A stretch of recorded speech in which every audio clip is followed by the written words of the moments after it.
3ஆம் தேதி செப்டம்பர் 2026 முதல் 1ஆம் தேதி ஜனவரி 2027. இந்த காலகட்டம் எப்படிப்பட்ட காலகட்டம் என்றால், உங்களுடைய சொந்த திறமை, உங்களுடைய சொந்த லட்சியம், உங்களுடைய சொந்த அறிவாற்றலின் மூலமாக, உழைப்பின் மூலமாக விட்டுப்போன கௌரவம் மீண்டும், அதாவது இவ்வளோ நாள் உங்கள் உடம்புல உசுறு இல்லை, இப்போ தான் உசுறு செட்டில் ஆகுது. மீண்டும் பழைய மதிப்பு மரியாதை எல்லாம் ஒரு கெட்ட நேரத்திலே நல்ல நேரம் தான் இந்த 4வது நிலையான 3 செப்டம்பர் 2026 முதல் 1 ஜனவரி 2027. லட்சியத்தில் சில வெற்றி பெறலாம், குறிக்கோளில் சிலவற்றில் வெற்றி காண முடியும். 5வது நிலை 19 செப்டம்பர் 2026 முதல் 15 நவம்பர் 2027 கணவன் மனைவிக்குள்ள பிரிவினை வரத்துக்கு வாய்ப்பு உண்டு.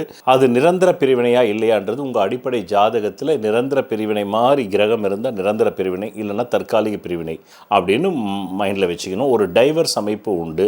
அதே மாதிரி உங்களுடைய பார்ட்னர்ஷிப் மூலமாக ஒரு பிரிவினை உண்டு.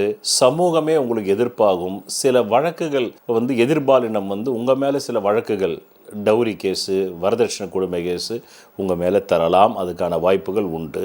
எச்சரிக்கை.